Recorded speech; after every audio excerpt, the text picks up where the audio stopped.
y'all. We have a fantastic panel. I know all of you are stoked about California cannabis. No.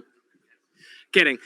So we have an awesome panel led by moderator John Purow. He is a Counsel of Zuber Lawler. He's also the host of the Cannabis Last Week podcast. We have George Allen, chairman of Lowell Farms, Andrew Thut, CIO and interim CFO at Forefront Ventures, Troy Datcher, CEO of the parent company, and Steve Gutterman, CEO of Falcon Brands. Gentlemen, coming on up. Please give them a warm round of applause. Welcome them to the stage.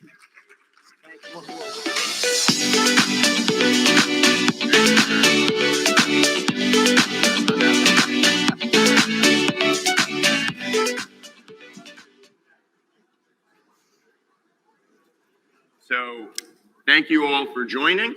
We have a very exciting topic to talk about, California operators. So it made perfect sense to import me from New York just to speak with you guys about this, to give that perspective. What did you say? We don't understand what you're saying. You can't understand with the accent, the New York accent. Yeah. I got it. But I have to say, in the podcast and covering, all the news in the industry, at some point it clicked last year that California is the story of the industry, ultimately, because of the outsized impact it has. And so, thank you all for joining.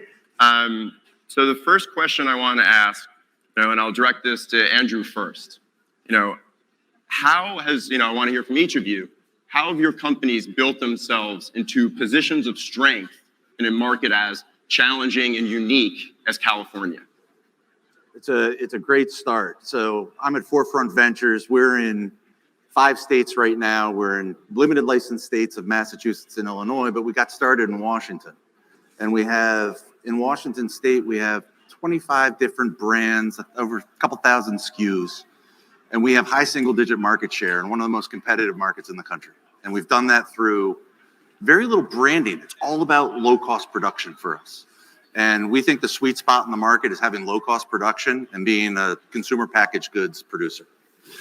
And so basically, those SOPs that have afforded us, high market share in Washington, we've put on steroids and we've taken to California. So in December, we opened 170,000 square foot production facility, no cultivation, where we can produce, I think, the lowest cost out of anyone that we've ever seen. So we just introduced pricing for our 10-pack 100 milligram gummy at $4 wholesale. We're making that for under $2 a box.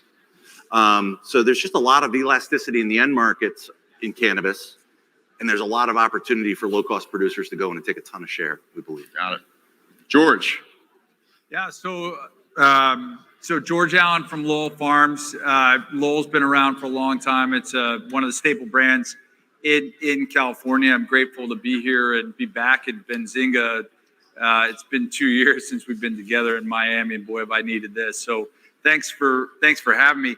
I would, our strategy at Lowell is to follow the consumer. The consumer will tell you where you want to go in cannabis, and I spoke a little bit about this earlier today.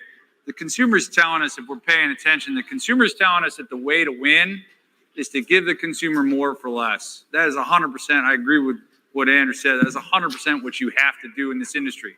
Not because it's just competitive with the folks on this stage, but there's another competitor who's probably sitting in that chair right there. There's another competitor that is way bigger than all of us, and that's the black market in this country.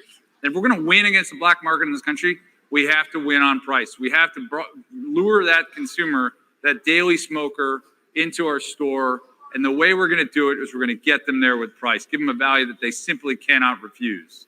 So that's our business. Troy, please weigh in. Yeah.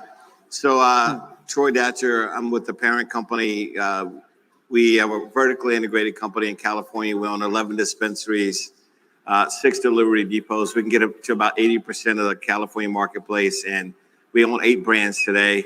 And the thing I love about the proposition we have is that we own the relationship with the consumer from end to end, which is something I've longed for a long time.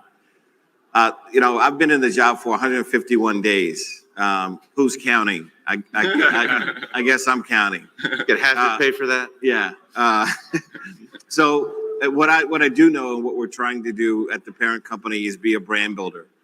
I spent 30 years in the consumer products industry with some blue chip companies, Procter & Gamble, Clorox.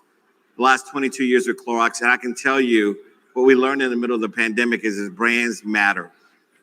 So, and first and foremost, delivering against a promise matters.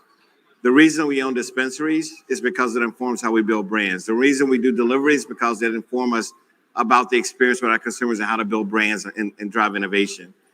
So our uniqueness in California is that we're taking all that data with all of those touch points for consumers, and it's informing us to be better innovators, better marketers, and drive a personalized experience. I do believe that in some segments, price does matter. I worked in the industry and consumer products long enough to know that a promise matters. If you can deliver the promise at a greater price point every time and deliver consistency and efficacy, they'll pay for it. That's our bet. We're going to have brands that reach that consumer on the low end, the interim to the category. We also are building a brand for Jay-Z called Monogram that is in the top 4% of the premium aspect of the category. It is about luxury. It is about an experience, and I've got to deliver a very consistent quality experience every time you touch the brand.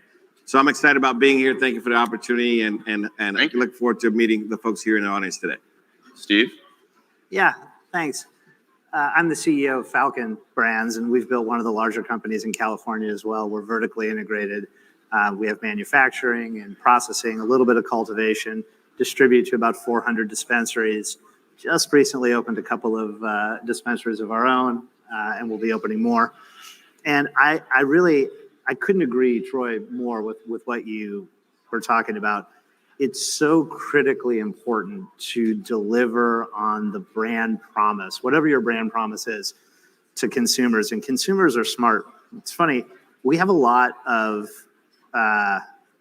small brands that come to us and say, can you take our products and put them on your trucks and deliver them to dispensaries? Look at this super cool logo we have, or look at how fire our weed is. You should really distribute our products for us. And we say, no, thanks. No, we're not going to do that, because what we've come to learn and what we understand is that delivering on a brand promise is creating these really authentic products that people love.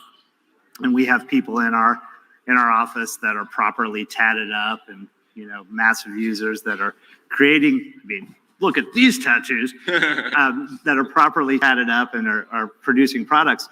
That's part of what a brand promise is. But the other part is, if you tell a dispensary you're going to be there at 10 a.m. with a pallet of goods, you better be there at 9:58 with a pallet of goods. And so delivering on a brand promise is a combination of creating really authentic products and then doing 100 little things really well to make sure that you are consistently getting that product into the market day after day, month after month, and year after year in our case. So literally and figuratively delivering, right? Delivering the goods. Exactly. That's right. Yeah. So now that you've introduced this concept, George, I kind of feel like for every question I should turn to the unregulated market and be like, what do you think about that? We don't care, right? They're already in the position of strength. They don't pay taxes, so they don't deserve to be here. Exactly, right? They were in the position of strength. That's all a function of how do we end up competing with it, in this interesting market. So circling back to brands, right? And the focus on brands and how you build them up. As you are conceiving them, as you are developing them, I'm kind of interested in the considerations, right? Is it the use cases that you're looking at? Is it the demographics? I always like to talk about the kind of curious and the connoisseurs. And, so how do those considerations, and also the different consumption models, the different distribution models, the rise of delivery, as I saw in the headset report, how do those considerations come into play as you conceive and then build the brands? I would say. Troy. Yeah, I can start. Yeah. Well, the way that we think about it at the parent company, first, our brands must be born from authenticity. There has to be authenticity at the center of first building a brand. And, obviously, if we work with a couple of quote unquote celebrities, I hate to use that term, by the way, My PR team knows I hate when people try to categorize our brands as celebrity brands. And I'll tell you why. Because most of those brands aren't born in a very authentic place. So, we work with Jay-Z, as I mentioned before. He was a drug dealer. It comes from a very interesting, authentic place. Monogram is modeled after his own personal experience. It's also the marketing advertising is about pointing out the hypocrisy of drug laws in this country. Like, it is a very authentic place to start from. We have a partnership with Santana and Mariah. I don't know if you've ever seen a picture of Santana when he's not been using weed. So it's a very authentic place. And because we work with folks like that, I get a lot of inbound phone calls from people who want to build a brand. I won't name this celebrity I got a phone call from recently, but they called up and said, I want to be in the cannabis business. I want to build a brand. I said, well, tell me a little bit about the reason you want to do this. And they said, I'm looking for a revenue stream. And I hung up the phone. And so good luck. But it doesn't start from an authentic place. So authenticity is one. The promise I've already talked about, which is critically important. Like, whatever that promise is, it has to ring true. I was working with a partner who wanted us to expand into other segments, for example, because the segment's hot. I want to now move into edibles. And as we did our own consumer research, what we understood is the brand couldn't travel there. So the person kept insisting, I want you to make a gummy for me. And I said, well, we'll make them for you, but we're not going to sell them because it's not from an authentic place where the brand can travel. So I think first and foremost, you got to start from a place where it's authentic. You can build upon that with truth and consistency of the experience. And I firmly believe at some point this will matter. It doesn't matter as much today, but it will ring true. And purpose will be a part of why people make a decision to buy your brand. At the parent company, we have a social equity investment that we publicly talked about. Two of our entrepreneurs are here at this conference, Josephine and Billy's, a female Black-owned dispensary in Los Angeles, and Peaks, which is a cannabis brand out of Oakland, California. It will matter at some point that we're contributing to the success of this industry and inviting people to be a part of it, that we actually serve these communities in which we live, and we actually are trying to service ourselves as a company. People will ask the question, what are you doing to point out the hypocrisy that's happening in these drug laws? What are you doing with the black market influence or the illicit market influence? I believe the purpose will matter. So we're focused on authenticity, purpose, and the place where brands can travel. And if we stick to those principles, we're going to be fine. I'll leave it at this. I get questions all the time on, like, are your brands successful or not? We're trying to build brands that'll be around for 100 years. I'm 1/100th into the journey. 1/100th. Well, 151 out of, right? 1/200. No, For you. no, yes, 1/200. No, but I can't tell you I'm going to claim victory today or defeat, and I'm that early in the stage. I just left Clorox after being there for 22 years. We were building a brand for 100 years for a moment. Thank you, pandemic. Exactly. Welcome anyone to weigh in terms of like brand development and, Yeah, I guess I'll give my 2 cents. I think historically we've thought brands were largely overrated in this industry. We've achieved, high single-digit market share in Washington State by giving people a quality product at a great price and getting it there on time to the dispensary and everything else. I think we spent in Washington under $1 million in marketing over the 7 years we've been there.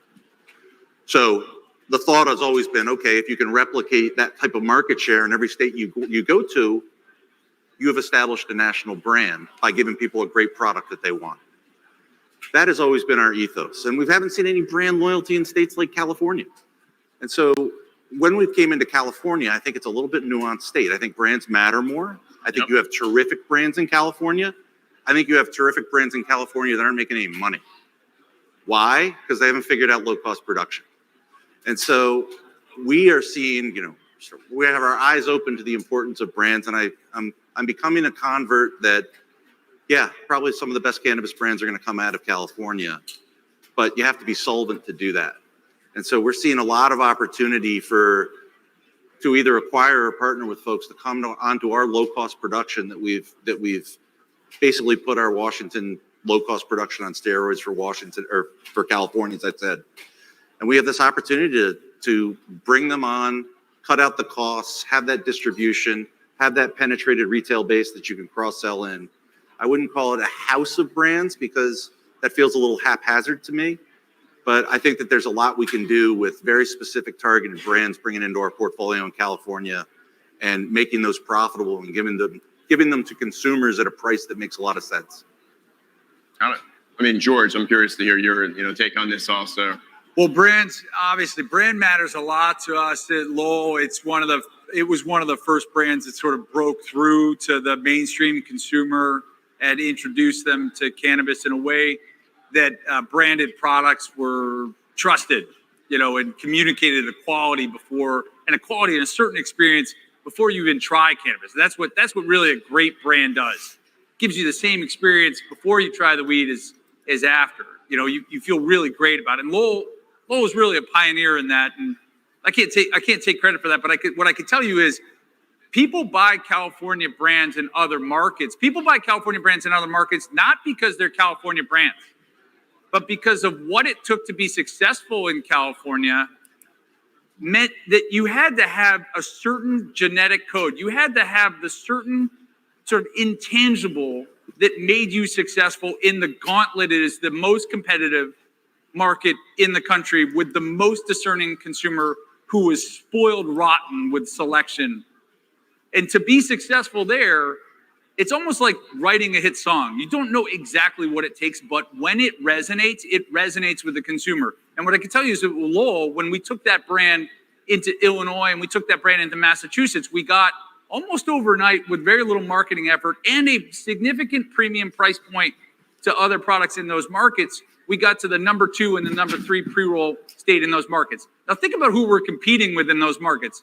We're competing with MSOs that have marketing budgets that blow out my entire corporate SG&A. And that brand did that on its own. And so I do think that brands do matter over time, but it's also about finding the brands that consumers talk to. You need to find a brand and then build upon it. You can't just manufacture a brand. It's like I said, you can't just manufacture a hit song. You actually have to search the data. You have to search what resonates with the consumer. A brand is built in a moment of time. It actually happens to work. It fits the eye of the consumer for what they're looking for. And when you find it, you need to do everything you can not to screw it up. And I think that's what our opportunity is with Lowell. Now, what we're doing at Lowell is we're trying to take that brand that communicates quality and communicates, a certain tier for consumers and make that more obtainable by the mass market in cannabis. Because the consumer that I want to go after, you talked about Canna Curious, you talked about, the sort of new consumer cannabis. I want to go after the consumer, the 48% of consumers who self-report that they smoke weed more than once a day. I guarantee you that most of those consumers in any market, in any state, I guarantee you that they're buying at the illicit market. That's the consumer that I want. And to go after that consumer, you have to give them quality, you have to give them price, and you can't mess with them because they know their weed. That's the consumer that we're trying to go after at Lowell. Steve, please. Well, I'll just make 3 quick points. The first is in 2019 at Falcon, we, for a brief period of time, took Crew, which is one of our brands, into Arizona. And really overnight, we saw a 40% increase in sales in the same stores for similar products. So that data is a little more anecdotal and a little more dated than I would like to be able to give you, but we've seen it work, and we've seen it work in this industry and in other industries. There definitively is this kind of California cool that goes, I think, exactly to what George is talking about. The second point, it's really, really hard to win in California. There is an incredible amount of competition. It's a fierce regulatory environment. You got to be really good at a lot of things. And generally speaking, it takes a lot of time and a lot of money to get to where we have gotten, really, all 4 of these companies and be successful. So if we had a great idea and you said to me, hey, let's start a brand in California, I'd probably try to talk you out of it. It's Got it. just too hard. Yeah. But if you've gone through that process Yeah. like we have, it's a market that has incredible opportunity. I think we'll get to that in Yeah. a little bit. And you really can export it. And the final point that I want to touch on, it's something else, George, you were talking about, and I agree with. Maybe it's my contrarian nature, but I'm always very wary of sweeping pronouncements. I was sitting on a panel like this 3 years ago, and one of my fellow panelists, I pointed to you, but it was not Troy. Well, it wasn't me. It wasn't Troy. I've only been here. It's more than 151 days ago. Yeah. It was not Troy. So one of my fellow panelists said, in 3 years, no one's going to be smoking flower.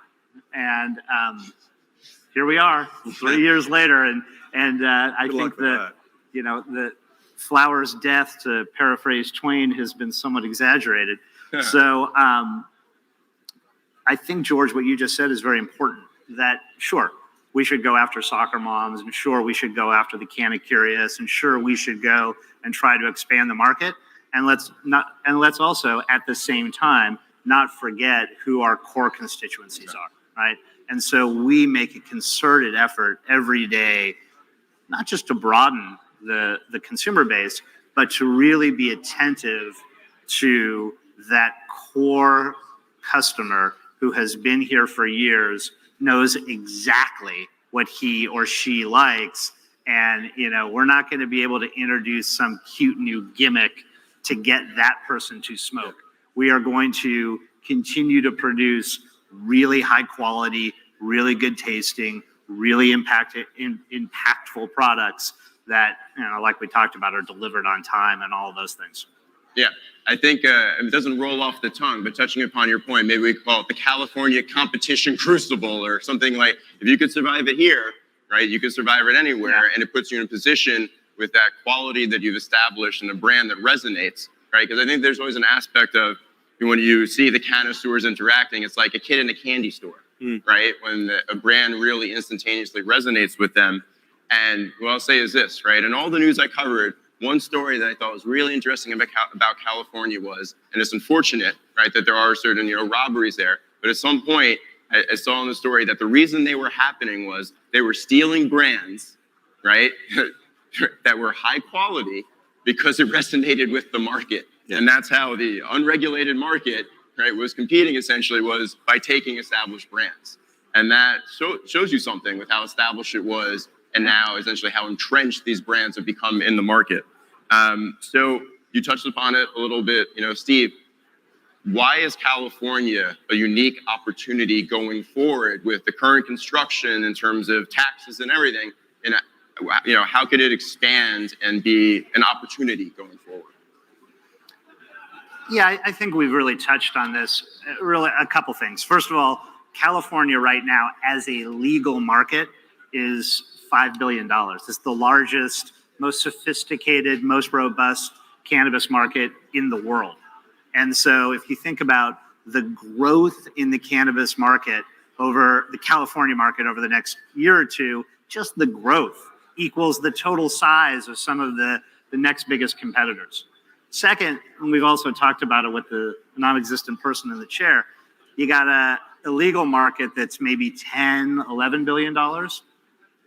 And so for us, for licensed legal operators in the state, I think all of us look at that as upside. I mean, so there's a massive pot to split right now, and that pot only gets bigger as illegal activity in the state dwindles over time. And the third thing we've talked about too, which is really this idea of exporting California cannabis, and not obviously across state lines or anything like that, but the brands, the ethos, the way to compete. We feel very strongly that we've been successful in California.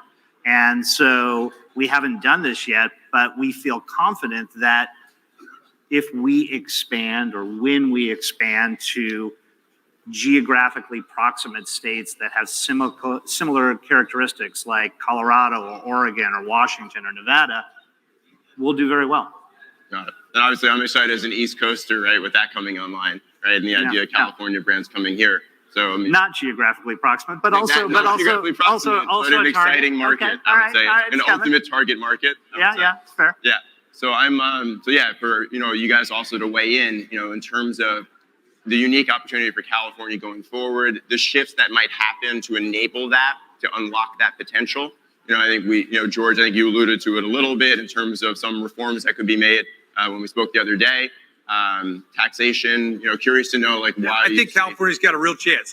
California's got a real chance to lead the cannabis industry because California has the best chance to compete with the illicit market. The illicit market is absolutely everywhere in this country. It's probably a $50-60 billion market. We don't know precisely how large it is, but California has the best chance. And that's because everybody else is either using Oklahoma or California weed in the illicit market. So New York is a California weed or Oklahoma weed. Illinois, if you're buying it, over in a gray market dispensary, that's California or Oklahoma weed. In California, the retail market actually has the same source product and can get source product for their dispensaries at a competitive price with the illicit market. So right now, we're the closest at retail to what the illicit market is in California to anywhere else in the country. So we have the best chance. And we're learning the lessons as to how we're going to do it. And if we're successful in doing it, all we have done is learn how to brace for a storm that this entire industry is going to face. And by the way, we better build brands. We talk about this all the time in our company. We better build brands because, as someone once told me, you can get everybody high at a wedding for $50 at cost. You can get absolutely everybody high at a wedding for $50 at cost. The liquor bill for that wedding is going to run you into the thousands. If we don't build brands, cannabis is simply too easy to grow into traffic. So you have to build brands. That's the mission that we're all on. And so it's great to talk about these limited license marketplaces. I relish the margins in which they operate. But all we are, California, is the cannabis industry a couple years in advance. And that's the way we're learning the lessons as to how to compete in that marketplace. And I think we've got the best chance. And if Sacramento listens to us, then they lower cultivation taxes and they reduce the excise tax, we've got the best possible chance to go grab what you said is that $10 billion TAM. And if we can do that, if we can bring those folks into our stores, we have the healthiest, largest market that, guess what? People are flying into to get their weed. And that's the opportunity. That's why I came out to California. And that's why I'm super excited about it. Got it. Yeah, Andrew, Troy. I was talking to a CEO of another MSO last year, and we was talking about our plans for low-cost production in Cali, and he sort of pinched the bridge of his nose. He said, California, that's Adult Swim. And it is Adult Swim. It's so true. But everyone's barrel. Massachusetts, the pricing's coming down. It's like, guys, the pricing is coming down in this industry. As an investor, I think you should be looking for who can produce this at the cheapest cost and develop brands out of that. I think, California's got, we come into that market. We've been in the market 4 months at this point. And we see just so much opportunity for bringing brands onto our platform, making them profitable. I think from a macro standpoint, California's starting to heal. They're starting to see that their taxation is ridiculous. They're starting to see that, they're vastly understored. They're starting to crack down around the edges on, the black market and the black market storefronts. So it's a really interesting time to be coming into this market. We're coming in on a base of zero where, I think as an investor, if I'm sitting in their shoes, I'm wondering who can really compete in these really tough markets. And I am a big believer, if you can make it there, you can make it anywhere. And if you're profitable running a great operation in California, Washington, Oregon, but California, we're talking California, great brands are going to come out of there. Low cost production expertise is going to come out of there. And I think that this is everyone's been so focused on limited license states for good reason. Do I put an incremental investment dollar in New Jersey right now or California? I would submit to you that, there is a very contrarian play here to keep an eye on who's doing well in California, who's gaining share, who's bringing the brands in, who's going to survive, because it's the biggest cannabis market in the world. And I think you're going to have some big winners in the cannabis industry coming out of California. in the coming years. Got it. Troy? Yeah, I'm a big believer in competition breeds greatness. And to be in the most competitive marketplace in the universe for this industry is going to produce winners. I'm a big believer of that. And I say to my friends, as I entered this industry, you know, they grow grapes in Georgia, they grow grapes in North Carolina, but people buy their wine from California. And I firmly believe the same thing is going to be true in cannabis, because we have to, if I think about my competition, it's not necessarily the folks sitting to my left and right. It is the market that built this industry in California. And so we have to be more convenient. We have to remove all the frictions. I have to deliver against that promise. All of those things have to be true for us to survive, and a little help from our friends at Sacramento. But I firmly believe that the brands are typically built on the coast. And in this game, the authenticity in which we're building from will travel outside of the California into other markets, both domestically and internationally. That is the bet we're placing. And it's a bet that I know long-term is going to be the winner in this industry.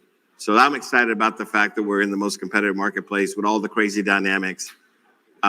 Because actually, and I said this yesterday, and my CFO, Mike, who's in the audience, warned me to stop saying this. I think this is the worst moment in the industry. Like, I think there's some things that are going to have to break in our favor. Can it get any worse? He's only been here for 150 days. Don't say that. Don't say that. But I'm Close to the worst. Yeah. Close to the worst. Yeah, close to the worst. I'll say it like that. Okay. But I firmly believe that the brands that I'm watching in terms of performance and impact are the brands that are in my backyard. I'm not really inspired by other things that I see in other places, because I firmly believe they will be born out of California. Yeah, and look, to summarize some of the points here, right? If you could survive this crucible, as you've seen, right, going into other markets, you could rise to the top very quickly because you've established a quality brand and quality product. And what we're seeing right now is there is the ability for regulators to see, as the market matures, to course correct and make tweaks, right? Because this is all in the pipeline in terms of tax reform and other things. And hopefully other states, as they come online, mine included, learn from the mistakes. You know, reading about the Pennsylvania committee talking about how they're going to construct their program and taxation rates and everything. And so then you emerge from this crucible with the brands going into states that have learned from how things have developed otherwise, and you succeed, right? I think it's ultimately, yeah. So we are coming in right on time. Steered the ship there. Thank you all so much for joining. Thank you. Thank you to our host, Benzinga. Thank you for listening. Cheers.